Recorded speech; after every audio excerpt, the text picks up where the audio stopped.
Fabrizio Romano konfirmasi kabar baik Barcelona, De Jong segera perpanjang kontrak. Angka mengejutkan yang menyoroti ketergantungan Barcelona pada Pedri. Barcelona catat rekor gol meski kalah dari PSG. Barcelona kebobolan pada menit-menit akhir dan kalah dari PSG. Frenkie De Jong kecewa berat.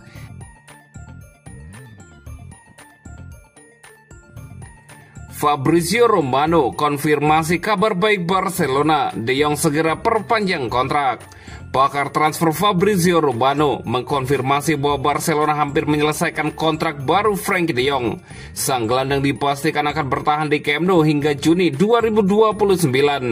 Menurut Romano, kesepakatan lisan sudah tercapai.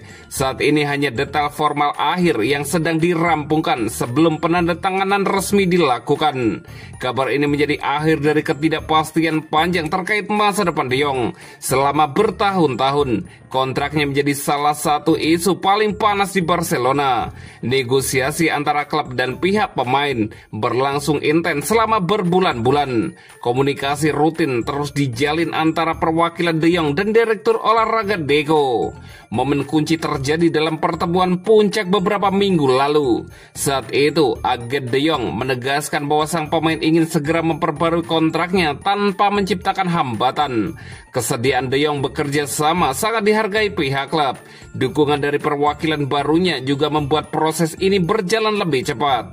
Kini kedua belah pihak sudah memulai bertukar dokumen. Tanda tangan Presiden Joan Laporta, Wakil Presiden Rafa Yuste, dan jajaran Dewan diperkirakan akan diselesaikan semuanya dalam hitungan hari. Perpanjangan ini memberi Barcelona stabilitas di lini tengah. De Jong pun dipastikan tetap menjadi tokoh sentral dalam rencana Hansi Flick untuk musim-musim mendatang.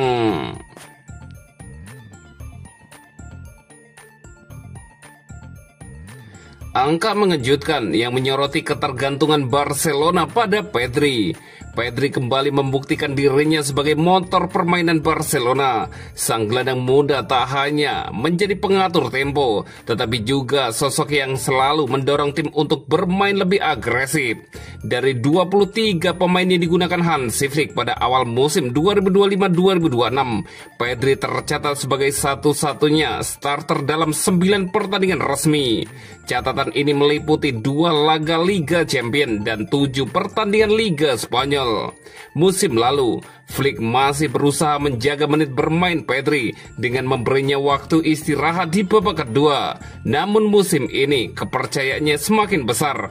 Pedri sudah tampil dalam 776 dari 810 menit yang tersedia atau sekitar 95%. Di Liga Champions, ia bermain 169 dari 180 menit, sekitar 93%. Sementara di Liga Spanyol, ia mencatatkan 607 dari 630 menit atau 96%. Angka ini menegaskan betapa vitalnya peran Pedri di lini tengah. Gelandang yang menempati posisi ke-11 dalam daftar Ballon d'Or 2025 itu juga kerap tampil penuh. Ia menyelesaikan laga melawan Mallorca, Levante, Rayo Vallecano, dan Newcastle United tanpa terganti. Secara keseluruhan, Pedri sudah bermain dalam 79 dari 80 pertandingan terakhir untuk Barcelona dan timnas Spanyol. Ia hanya absen sekali musim lalu karena gastroenteritis dan 1 kali bersama Spanyol melawan Bulgaria. Meski kini terbebas dari masalah otot selama lebih dari setahun, Pedri sempat mengalami 3 kali cedera otot pada musim 2023-2024 dan 2 cedera serius pada 2022-2023. Inilah alasan utama manajemen menit bermainnya menjadi krusial. Bagi Barcelona, melindungi Pedri sama pentingnya dengan menjaga peluang meraih trofi. Ini bukan hanya gelandang berbakat, melainkan juga pusat dari setiap skema kesuksesan tim.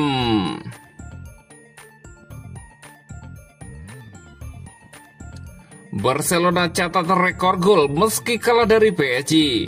Barcelona harus mengakui keunggulan Paris Saint-Germain 1-2 dalam lanjutan Liga Champions. Pertandingan digelar di Estadi Olimpik Luis Campanis pada Kamis 2 Oktober 2025 dini hari waktu Indonesia Barat.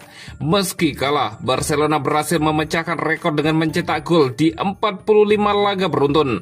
Catatan ini menjadi yang terpanjang dalam sejarah klub, mengalahkan rekor lama antara 1942 dan 1944 menurut catatan Opta. Gol Torres menjadi yang kelima untuknya di semua kompetisi musim ini. Ia kini menjadi top skor sementara Barcelona, unggul 1 gol dari Robert Lewandowski. Kekalahan ini juga menjadi yang pertama bagi Barcelona di sebuah kompetisi musim 2025-2026. Meski begitu, rekor gol beruntun tetap menjadi catatan positif bagi Blaugrana. Ferran Torres meminta rekan-rekannya untuk tidak terlalu menggebu memikirkan kekalahan dari PSG. Menurutnya kekalahan adalah bagian dari perjalanan panjang musim ini. Pertandingan berjalan sangat sengit. Kami tidak mampu mengendalikan permainan seperti yang diinginkan. Banyak laga yang harus kami jalani. Ini bukan alasan, tapi fokus harus tetap pada laga akhir pekan, ujarnya kepada DAS. Torres meminta performa Barcelona di 30 menit pertama cukup menjanjikan. Ia yakin seiring waktu tim akan mampu mempertahankan level tersebut lebih konsisten. Pada akhirnya, sepanjang musim pasti akan ada kekalahan, tapi tidak perlu mendramatisir. Saat ini saatnya melihat apakah yang salah dan memperbaiki kesalahan, tambah Torres.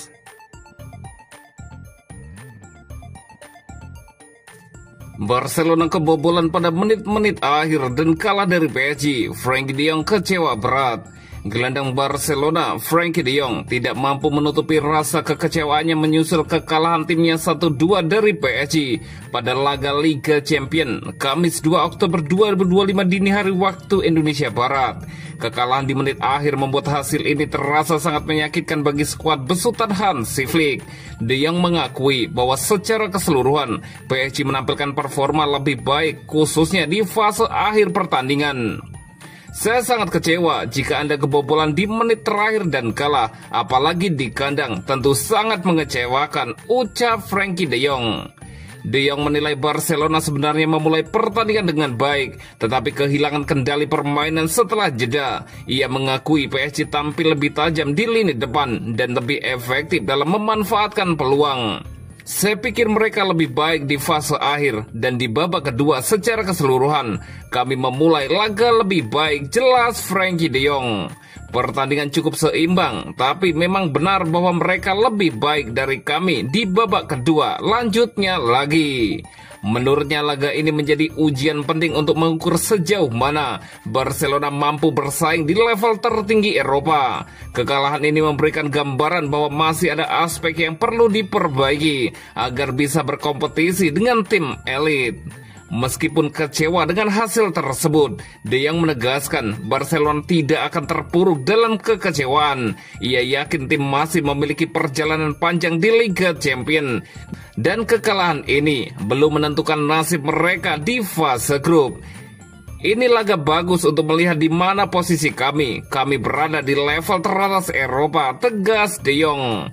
Mereka menang hari ini, tapi masih ada jalan panjang di Liga Champions. Kami selalu ingin menang dan tidak bisa puas dengan kekalahan. Masih banyak waktu. Ini pertandingan bagus. Kami harus memperbaiki diri dan kami tahu itu. Kami akan melakukannya, imbuh Frenkie de Jong.